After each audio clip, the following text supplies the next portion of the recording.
Okay, never know what to say with these introductions. But I'm Matthew. Hi, I guess.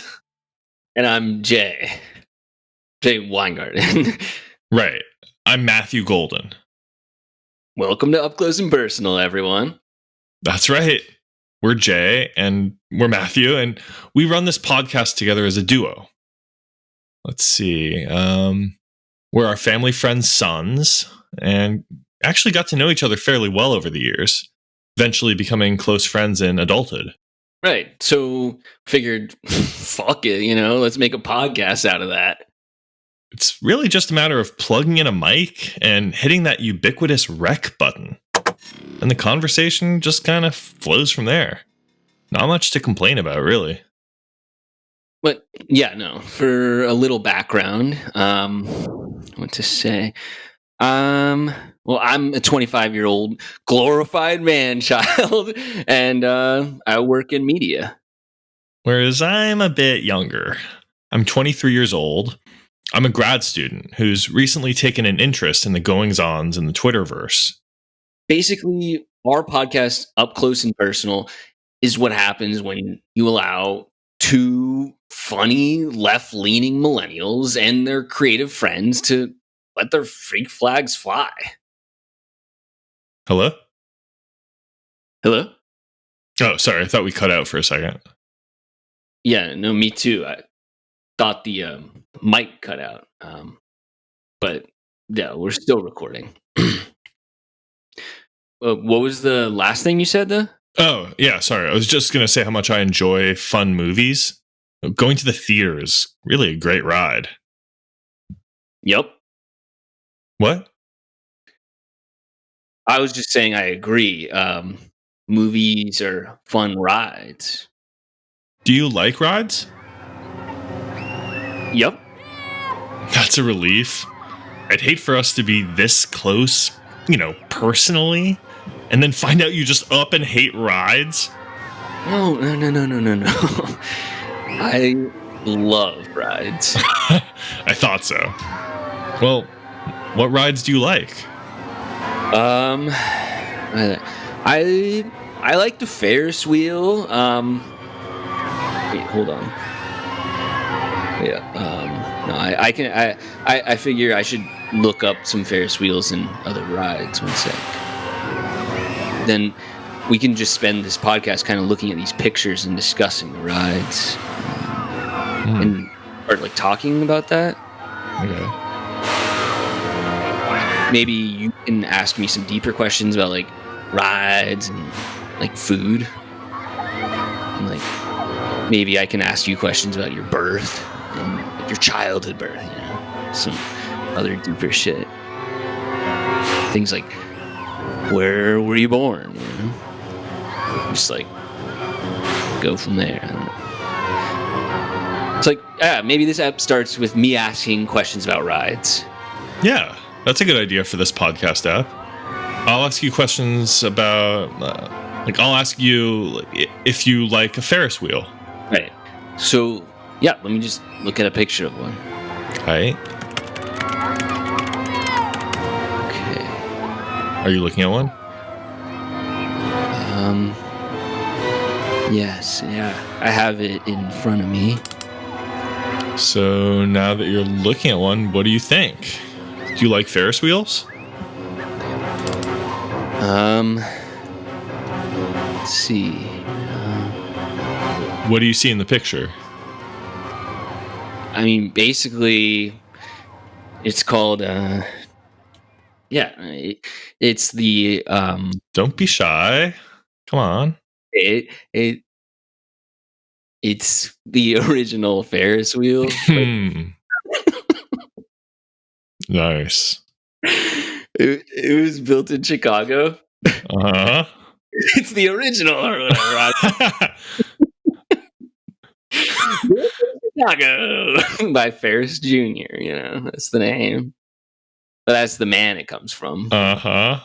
Well, I'm not sure if we want to get into this too much, but the pic harkens back a bit.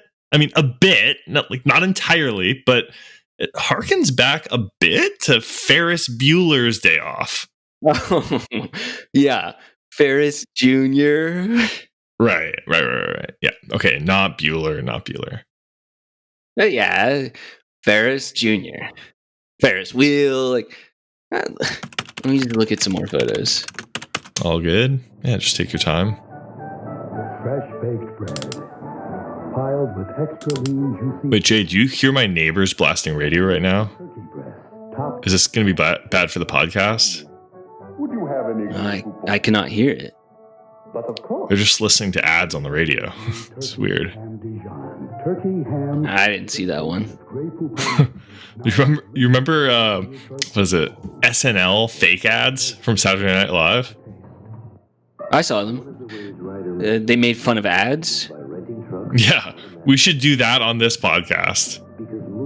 Did you get a picture of a Ferris wheel?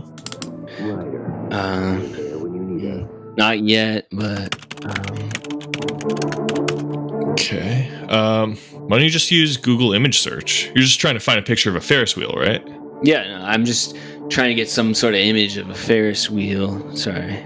Yeah, I mean, any picture should work, really. Like, I think if you can find 5, I mean, it won't capture all the variety out there, but if you see 5, like, even though it won't give you 100% sense of what a Ferris wheel is like or anything, it should give you a pretty fair sense of what a Ferris wheel is like. You know, like 5 pictures from different angles. Just like any 5, really. You clenching your teeth. For fast relief. Well, okay. I mean, you know the stuff that's around Ferris wheels, right? Like, maybe that's easier. Combined with innovative Joko technology. What? Works faster. You know, what are they? Confection stands, I think. You know what I'm talking about? The newest form of powerful paint. Oh, yeah. Yes. I remember getting I think they're called funnel cakes. Yeah, no. Yeah, those are those cakes that are almost like hollow. Or wait, no. There's nothing in there, right? No, nothing in there, I don't think. I think there's something on the outside of them. Crusted on. Yeah, no, those are really good. I remember having them at Raging Waters. I drove. Wait, have you been to Raging Waters? Yeah. And then you drove on a 210, right? I don't exactly remember. It was always kind of my mom driving me there. I just more or less zoned out in the back seat. I would always be sitting in the back seat, actually paying attention. I would have to find a way to get rid of the funnel cake. Because we would have to get in and out almost immediately after the funnel cake. So we'd pull over by a church right off the 210. A church? Why a church exactly? It was basically an organization or any facility basically that had any kind of restroom. Because, yeah. Yeah. I think you have a pretty good understanding of what happens at the church. Yeah. I won't pry into what happens in the confession booth. Well, I don't think it was Catholic, but it was a Protestant church. And I feel bad about the events that went down to that church. They were fine with it, I'm sure. So, that was the way there to Raging Waters? No, it was the way back, actually. Well, you were probably soaked in a fairly gross way. Raging Waters should be called, arguably it should be called mucky or murky waters because so many of the kids there pee in that. So, anyway, yeah. Well, how about a double cheese? Yeah, maybe we can just move on from Ferris wheels, or we can just come back to it later. You got it. It's called the Daily Double. I suppose. I've actually been meaning to ask you though, about your childhood. Okay. I don't know. You can go into more depth on it, or at least more than you've done recently. At least. Sure. Yeah, I guess we've been friends for a while, but I haven't talked that much about how I was raised or really about any of the pivotal events that went down, back then.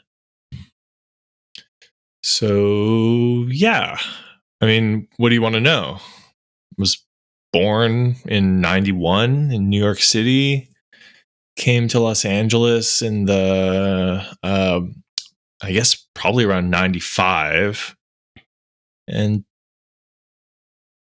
yeah, I went to Ivanhoe Elementary School or whatever. You don't need to know about that. That's kind of boring stuff. Yeah. Definitely unnecessary, Matthew. Let's actually let's keep it moving. But yeah, no, that's really interesting though. Yeah, I mean, it's a weird thing. Like, because everyone's life story, I mean, their dreams and all that, it's all very interesting to themselves, like to the person speaking, but to the person listening, they're always wondering, like, what does this have to do with me? Basically, just waiting to talk and hear their own voice. But that's not my thing at all. I'm not interested in spouting hot air. I have nothing worthwhile to say. Like, I know that. And I don't have much confidence in myself. Most of the time, I'd just rather listen. And you, like, you're so funny when you talk. I gain so much from hearing you. Every time I talk, I know I'm just blocking you from saying funny remarks. Well, first of all, thank you. But in my humble opinion, I'm funnier when I'm listening. When I'm not making any noise, in many ways, I'm quite funny. We've all heard most noises by this point in our lives anyway. That's true. Yeah, sometimes I'll be talking and then suddenly I'll look at your face, that mischievous look on your face when you're paying attention. I love listening in complete silence and just sitting down looking at someone who's talking.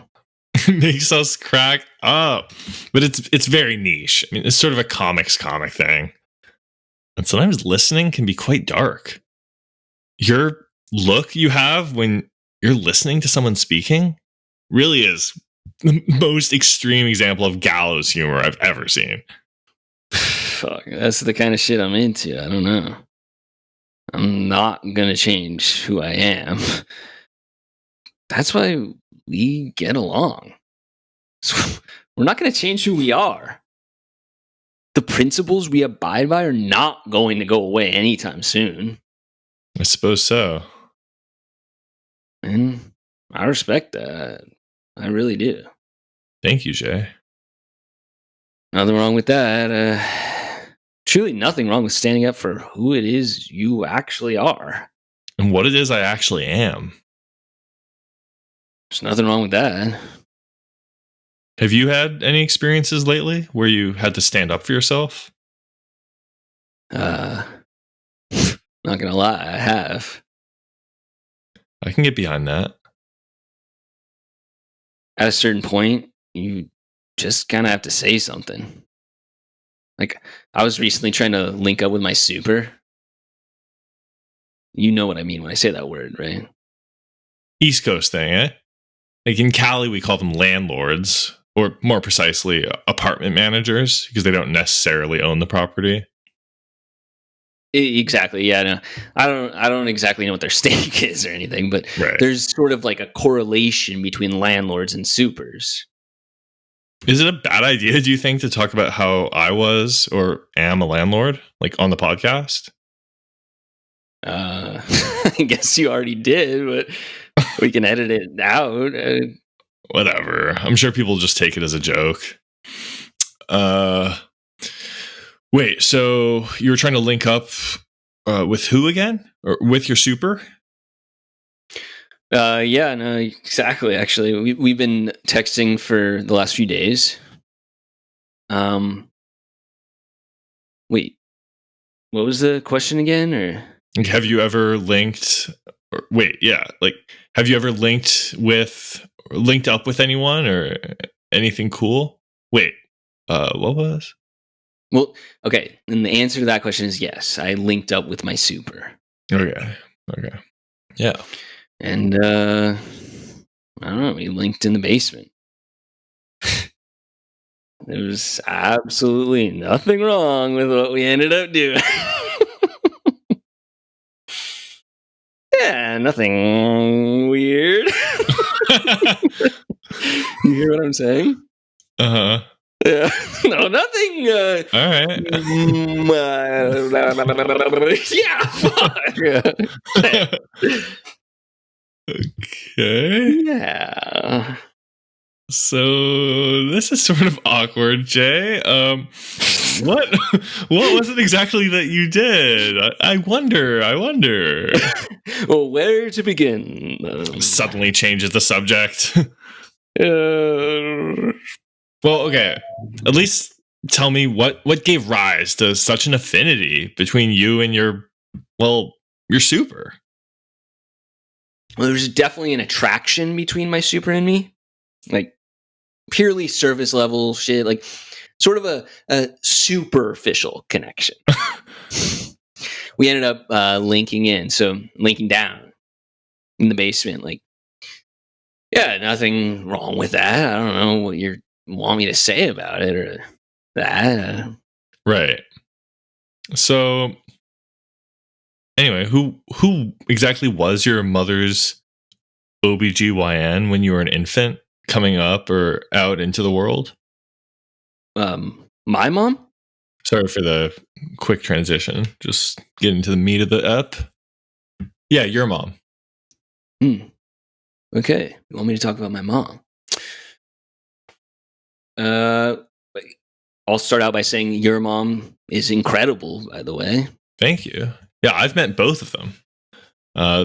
Really, like your mom and my mom are both super moms. My friend's mom, or rather your mom, is pretty legit. She did a great job. Right.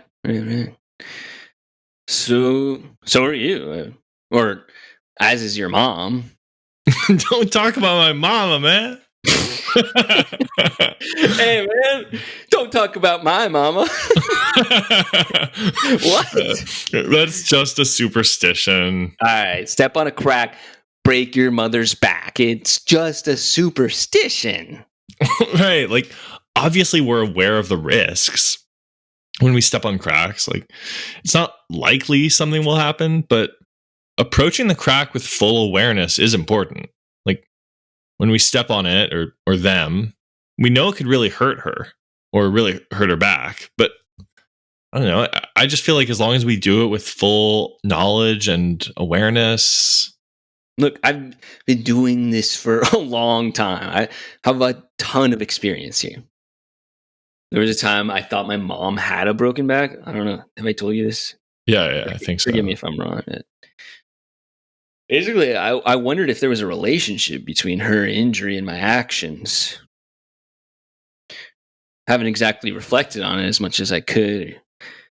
Maybe should, but I'll do it soon. I don't know. I'll get back to you on it. All right. Yeah, well, I'm just glad your mom is okay. And just, yeah, I don't know. I wish her all the best. Yeah, it's all good, dude. Mostly. Right? Yeah, it's fine. Should be fine. Are you comfortable right now? Like, if we switch to talking about your birth and everything that went down, I don't know, your entry. Basically, like, okay, what was that like for you? I've been meaning to ask, like, for your mom. And I'd love to hear about your mother's OBGYN. If you have any more information, this is a perfect time to let us know.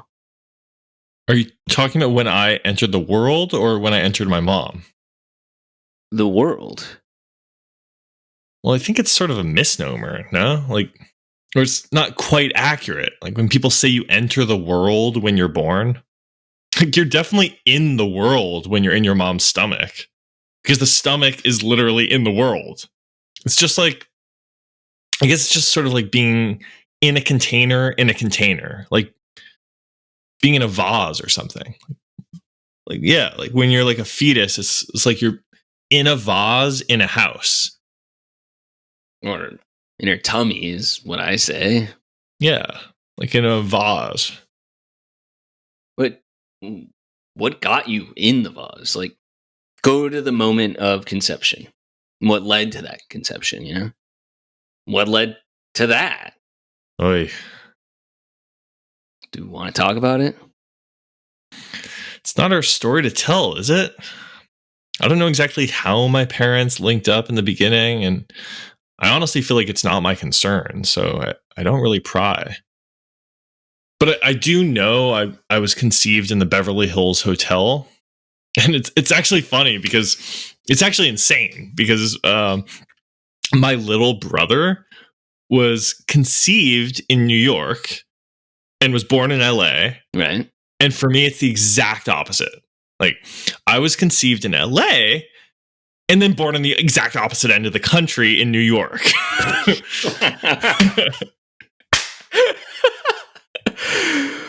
Yeah, like, we're opposites. My little brother is like me in reverse. That must have been intentional. One must assume. Yeah, I mean, there's a certain symmetry there, don't you think? Like, I can see the appeal. I mean, I'm not sure I would do it the exact same way my parents would if I could do it today in 2021, but that's just because of the whole airport situation posing risks during COVID. Like, I'm not about to fly over to New York right now. COVID, huh? Just making a little remark about today's COVID situation. No harm in that. I mean, we can approach this subject from many angles. The disease harms and even kills countless entities. I think, yeah, it's really intense. And we want to have a clear message about COVID-19 on this podcast. All right. Yeah, let's move on then. We can talk about airports, though. The entire idea of it is...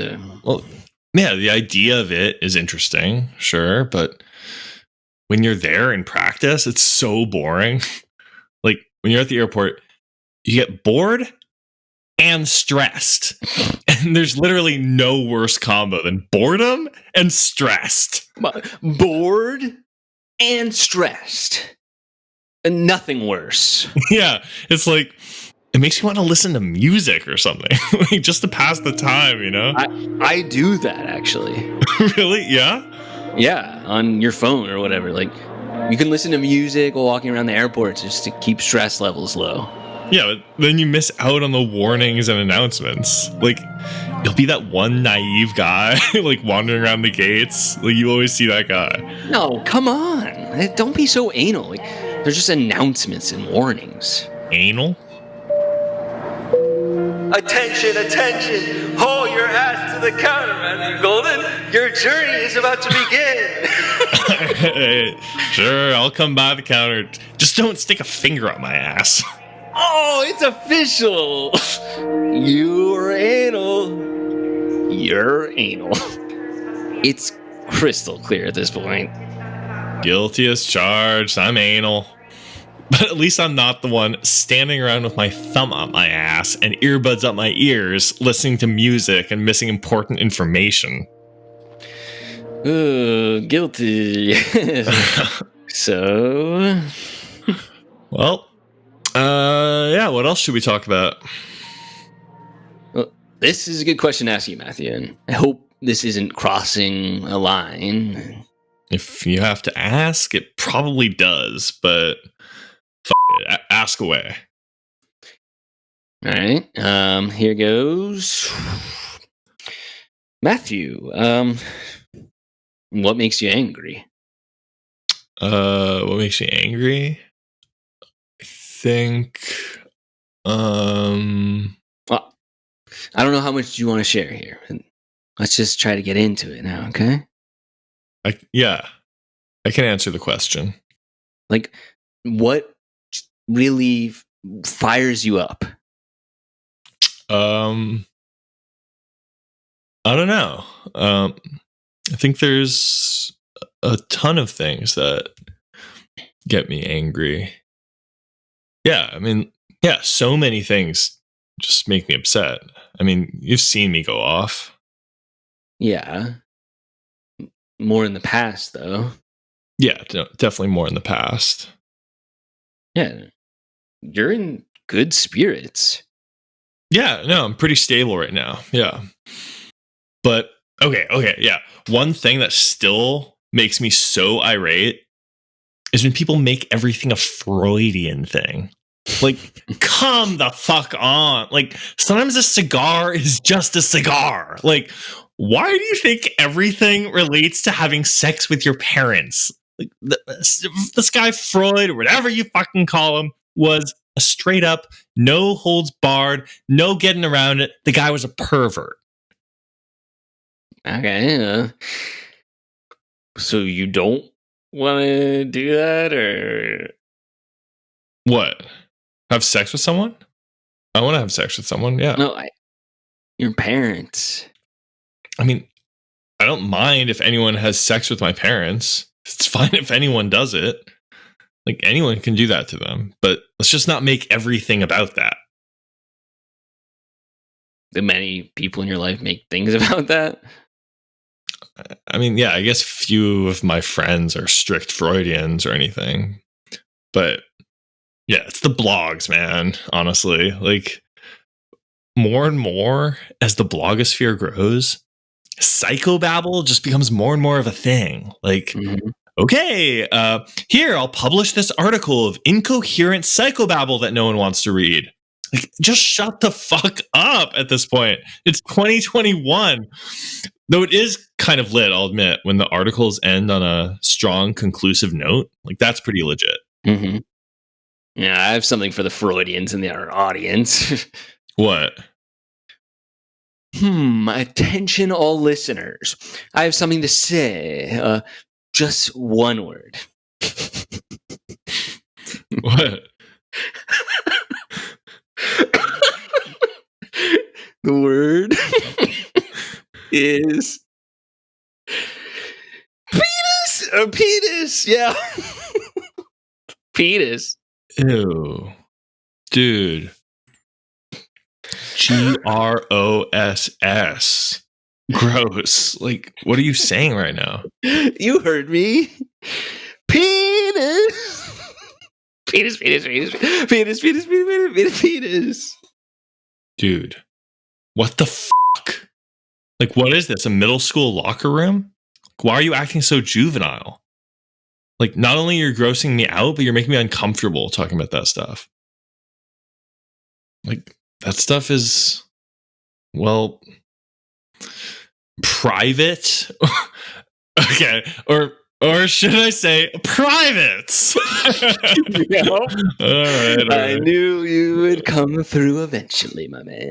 Okay. I mean, okay. I know you aren't square. Like, you're hip and funny and down to clown with me. So, down to just be funny and goof off, even if the subject matter, yes, is, shall we say, lowbrow. Oh, you're talking about low-hanging fruit. I'll tell you what else hangs low. All right, let me stop you right there, buddy. Like, I just don't know if we need any sort of testicular talk here on the cast. Don't get too ballsy. Oh, I see what you did there, my man. Yep, I went there. So anyway, what I was trying to say earlier was, like, what was it like being born for you? Or, I don't know. Should we go back to Ferris wheels or? Well, yeah, I do remember being born. I mean, not much, but yeah, I remember being basically fine when I was born. It wasn't a huge problem for me. But I could tell, like, when my mom's OBGYN's hands were reaching in for me, like, I could tell he was nervous. When Dr. Toth's hands were reaching, like, they were shaking. He was nervous. When his hands reached in to get me, I could tell he was just nervous about the whole thing. The whole thing just visibly freaked him out. But I really just focused on trying my best to put him at ease. I gave him a nice welcome as he was reaching into my domain. But instead, he just kind of took me out of there, and neither of us have gone back in since. Except maybe to grab my brother a few years later. My brother Jacob. So was your mom's OBGYN a fan of your or our work? I don't know. Like, was he nervous about getting to know you, do you think? Or I think he was nervous because I was a breached baby or a stillbirth. I always forget the difference. But whatever it was, yeah, I think he was mainly worried that there'd be a death in the room or a death in the family. And he was a bit behind also on his malpractice insurance payments. So, yeah, that would have been a doozy for him. dude, just set up automatic payments on the computer. This was the 90s, Jay. Whoa, damn. Well, to make a long story short, I survived and he paid no cost. And I'm actually glad I survived the birth and that his hands and me came out of the womb so that I could record this app with you. Even if I was a breached baby. You were a breached baby as well, Jay, right? Yeah, no, I was definitely facing the wrong way. As soon as it was possible for me to do something like different, I took that chance, basically. That was the start of you and me kind of becoming comics. That's sort of, I don't know, I feel like how we linked up originally. Yeah, I guess we do a lot of actions that most people consider alternative, if that's the word. Hence the interest in alternative comedy, I guess. So, yeah, I mean, if I could repeat my birth, I really wouldn't do anything differently. Nice. Like, not differently at all? Well, there does seem to be something kind of fun about being born through a C-section. Yeah, because it sounds like a beachside vacation. Yeah, I mean, there are a lot of nice associations with it. I love the ocean. That's why I live here. I have a lot of treasured memories of the ocean. Memories, you know. You remember those old times. You know what I'm talking about. Mm-hmm. There's a way you can picture it, you know? Like, you can picture it. You know how to do that? Yeah.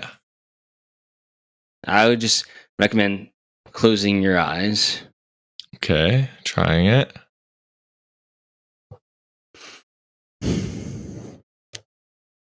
What are you pulling up? Kind of like, it's like fishing, you know? Yeah, I see something. I can almost smell it. Reel it in. I see it. I can hear it. Is it at a rock show? Close. Yeah, I'm getting a memory of listening to the White Stripes in the car. I used to love going out to see rock before the pandemic. Yeah. So hard. This whole COVID situation going on, though. That's one of the reasons why we're friends, I guess. We both have a hard time with this whole COVID situation. Our friendship has really improved during the time. Yeah, well, it's cool that, like, I don't know, with this podcast, which we started during COVID, it's kind of a project which, and you know how podcasts are about relationships. So we've sort of had to simulate a kind of friendship on here and create a whole dynamic. And as we did that, yes, we did end up sort of getting to know each other. And something of an actual friendship of sorts has emerged, which I think is really cool. Like, I guess that's one of the gifts that art can give you. Yeah. No, thank you for mentioning that. I was going to bring up something similar, like something about how a friendship has emerged from this podcast or whatever. And I think in some of our previous work and projects, we didn't really have the ability to talk much. So we weren't really that close. We just made projects, sure. But now we're taking every opportunity to run our mouths. Though there's something to be said for long, weighty silences, too. Which is why this fucking podcast is fucking brilliant. Talk. Okay, yeah. Maybe Eckhart and Sven can add silences to the app. Like, is that even possible? Like, can silence be added by audio engineers and producers to an episode, or what? Is that a contradiction in terms? I don't know. I do know I'm grateful that we have this podcast and strong friendship. And it speaks volumes about who we are and what it is we are all about. Yeah, like a lot of our friendship, like a lot of our conversations, and a lot of the conversations I have with guys on benches occur in public parks. And there are a lot of silent moments, like quiet moments, which are nice. You kind of reach a point where you have such a strong mutual understanding that there isn't much left to say. Or maybe sometimes you just can't think of anything to say, which is awkward with the guys on park benches. Like, I'm always thinking, like, what's wrong with me? Like, whoever's there is down to talk, but sometimes I just feel so boring no matter how hard I try to engage. Like, I don't know, I just feel like I'm being put on the spot, especially with a new guy I've never seen sitting there before. It's easier with the regulars. Imagine talking to guys in the park in a flyover state. The guys on park benches there would be so boring. Like, you'd feel like the most interesting man in the world. I want to try that. It would be a real confidence booster. I love confidence boosters. It helps me be funny. Like, the cockier I am, the raunchier I get on stage, which pays dividends for adult audiences. Nice. You have any dirty jokes to tell for the pod? Let's save the dirty jokes for our patrons. If you don't have a credit card and many active Patreon subscriptions, you likely don't have the maturity to hear jokes about anal, bondage gear, and discharges. All right. Yeah, we can just block the rest of the app with our usual screech for the free listeners. But yeah, patrons, feel free to listen on. We'll be telling our best raunchy jokes. Peace, y'all, free listeners. Peace, y'all, free listeners. But stick around, patrons. Yeah, definitely peace, y'all, the free listeners, though. Hope you enjoyed the app. Okay, go. Ooh, with a raunchy joke? Yeah, go. Go, do it. Okay. Here goes. All right. A little boy and his friends are being called bastards and bitches by bullies at school. The boy goes home and asks, "Dad, what are bastards and bitches?" And his dad replies, "Bitches are ladies and bastards are gentlemen." Then the boy goes upstairs and sees his mom. As he enters the room, he accidentally drops a perfume bottle, and his mom says, "Shit!" "Mom, what is shit?" And she says, "Perfume." So he goes to see his dad, who's carving a chicken, and his dad cuts himself and yells, "Fuck!" The boy asks, "Dad, what does fuck mean?" And Dad says, "Preparing." Then he follows his dad upstairs. A few minutes later, his mom and dad are about to have sex when his dad says, "Where are the condoms?" The little boy asks, "What are condoms?" And his father says, "Condoms are coats and jackets." The following night, his father invites over some important business clients. The boy opens the door for them and says, "Hello, please come in, bastards and bitches. Hang your condoms up here. My mom is upstairs rubbing shit on her face, and my dad is downstairs fucking the chicken." All right, your turn. Okay. The 6th grade science teacher, Mrs. Parks, asked her class, which human body part increases to 10 times its size when stimulated? No one answered until little Mary stood up and said, "You should not be asking 6th graders a question like that. I'm going to tell my parents, and they will go and tell the principal, who will then fire you." Mrs. Parks ignored her and asked the question again. Which body part increases to 10 times its size when stimulated? Little Mary's mouth fell open. Then she said to those around her, "Boy, is she gonna get in big trouble." Meanwhile, the teacher continued to ignore her and said to the class, "Anybody?" Finally, Billy stood up, looked around a bit nervously, and said, "The body part that increases 10 times its size when stimulated is the pupil of the eye." Mrs. Parks said, "Very good, Billy," then turned to Mary and continued, "As for you, young lady, I have 3 things to say. 1, you have a dirty mind. 2, you didn't read your homework. And 3, one day you are going to be very, very disappointed." All right, your turn. Go. A couple were in the bathroom getting ready for work when the wife looked at her husband and said, "I gotta have him." She backed him up against the bathroom door, pulled down his boxers, and ravaged him. She knew she was doing great because he screamed and wiggled more than he ever had before.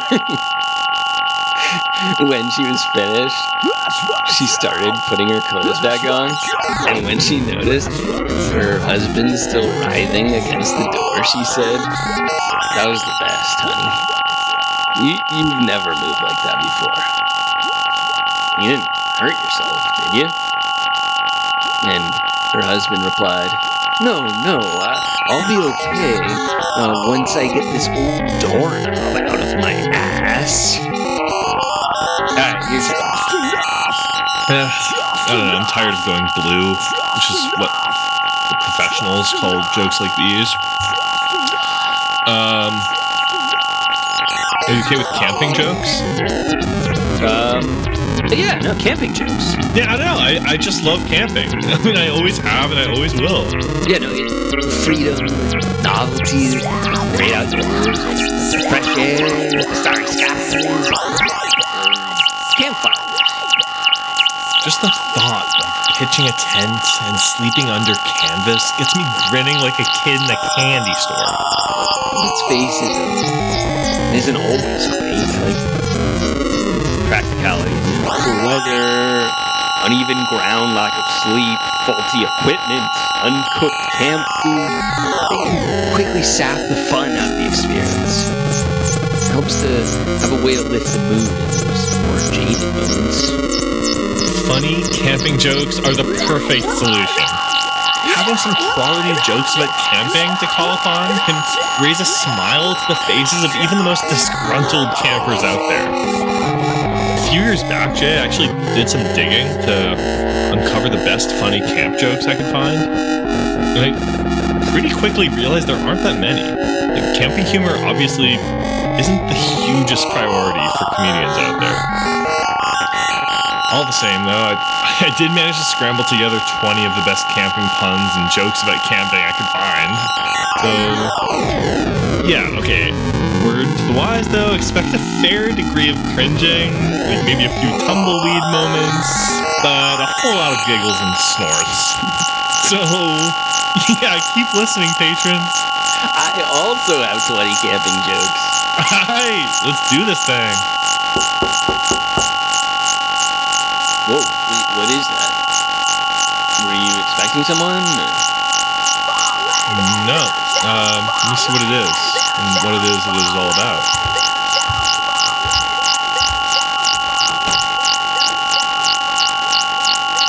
Can I come in? Whoa. Hey, Travis. Travis? From one of our early Up Close and Personal episodes? Yep, it's Travis Rust. But, Travis, we're actually in the middle of recording an episode right now.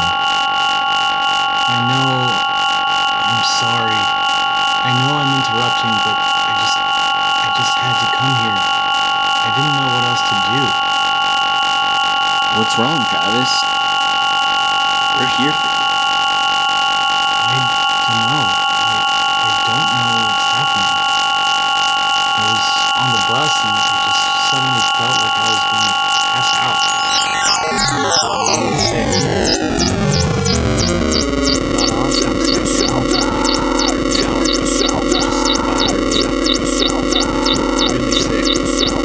And I knew you were recording some videos.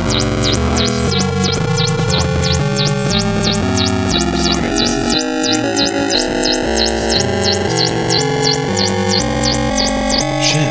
Feel Travis's forehead, Jay. I think he has a really high fever.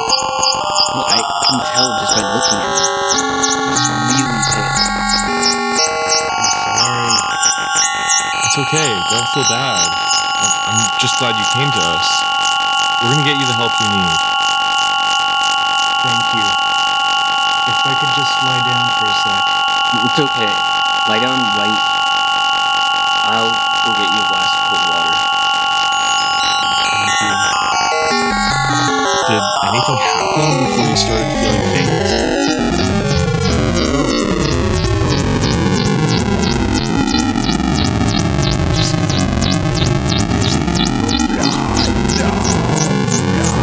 Did you eat anything rancid that could have upset your stomach? I ate some rancid s'mores. Wait, what did you just say? I ate old s'mores. Rancid s'mores. Matthew.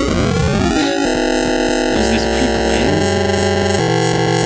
Yeah, I'm sorry. It was. We wanted to surprise you on Christmas with this camping trip. Yeah, but Travis and I had some difficulty coordinating our schedules last week, so we're just doing it now instead. It's a camping joke with me getting sick from s'mores that should have been out frankly weeks ago. That is amazing. You look really pale, Travis. Just a dark humor camping joke to send off our listeners. Oh, right on. Should we connect Travis to the services or resources he needs?